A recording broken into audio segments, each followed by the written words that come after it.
ভাবুন, মাত্র একটা পারমাণবিক বোমা যদি ইরানের রাজধানী তেহরানের ওপর পড়ে, তাহলে কয়েক সেকেন্ডের মধ্যেই পুরো শহরটা প্রায় মানচিত্র থেকে মুছে যেতে পারে।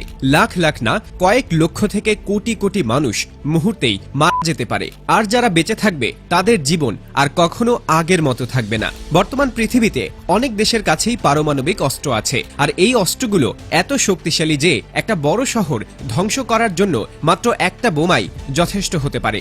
ধরুন, হঠাৎ একদিন আকাশে একটা অদ্ভুত আলো দেখা গেল, তারপর কয়েক সেকেন্ডের মধ্যে একটা বিশাল বিস্ফোরণ হলো। সেই বিস্ফোরণের প্রথম আঘাতটাই সবচেয়ে ভয়ঙ্কর হয়, কারণ বিস্ফোরণের কেন্দ্রের আশেপাশে যা থাকে, মানুষ, গাড়ি, বাড়ি সবকিছু মুহূর্তেই ধ্বংস হয়ে যেতে পারে। কিন্তু ভয়ঙ্কর ব্যাপার এখানেই শেষ না, কারণ বিস্ফোরণের সঙ্গে সঙ্গে চারদিকে ছড়িয়ে পড়ে প্রচন্ড তাপ আর চাপের ঢেউ, যা কয়েক কিলোমিটার দূরের বিল্ডিং পর্যন্ত ভেঙে ফেলতে পারে। অনেকে মনে করেন পারমাণবিক বোমা মানেই শুধু বিস্ফোরণ, কিন্তু আসল বিপদ শুরু হয় তারপর থেকে, কারণ এরপরে আসে রেডিয়েশন। এই রেডিয়েশন চোখে দেখা যায় না, কিন্তু মানুষের শরীরে ঢুকে বড় ধরনের ক্ষতি করতে পারে।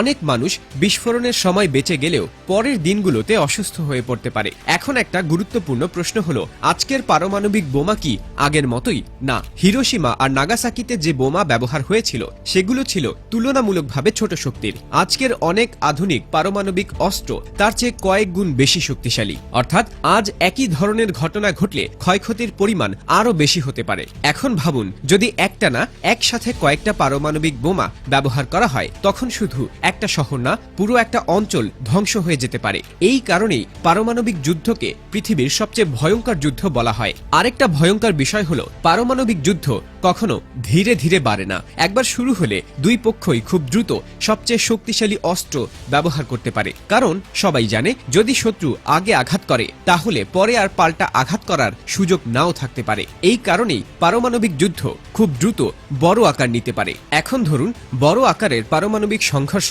শুরু হলো, তখন আকাশে উঠে যাবে প্রচুর ধোঁয়া আর ধূলিকণা। এই ধোঁয়া সূর্যের আলো পৃথিবীর মাটিতে পৌঁছাতে বাধা দিতে পারে। এই অবস্থাকে বলা হয় নিউক্লিয়ার উইন্টার। নিউক্লিয়ার উইন্টার মানে শুধু ঠান্ডা না, বরং দীর্ঘ সময় ধরে সূর্যের আলো কমে যাওয়া, ফলে ফসল ঠিকমতো জন্মাবে না, খাবারের সংকট শুরু হতে পারে। এমনকি অনেক দেশ সরাসরি যুদ্ধের মধ্যে না থাকলেও তারাও সমস্যায় পড়ে যেতে পারে। আরেকটা বড় সমস্যা হলো তেজস্ক্রিয় ধূলিকণা। বিস্ফোরণের পর এই ধূলিকণা বাতাসে ভেসে অনেক দূরের এলাকাতেও পৌঁছে যেতে পারে। মানে যে দেশে বিস্ফোরণ ঘটেছে শুধু সেই দেশ না, পাশের দেশগুলো ঝুঁকির মধ্যে পড়তে পারে। এখন প্রশ্ন আসে, মানুষ কি এমন পরিস্থিতি থেকে বাঁচতে পারে? ইতিহাস বলে হিরোশিমা আর নাগাসাকির পরও মানুষ আবার জীবন শুরু করেছিল, কিন্তু আজকের অস্ত্র অনেক বেশি শক্তিশালী। তাই বড় আকারের পারমাণবিক যুদ্ধ হলে ক্ষয়ক্ষতির পরিমাণ অনেক বেশি হতে পারে।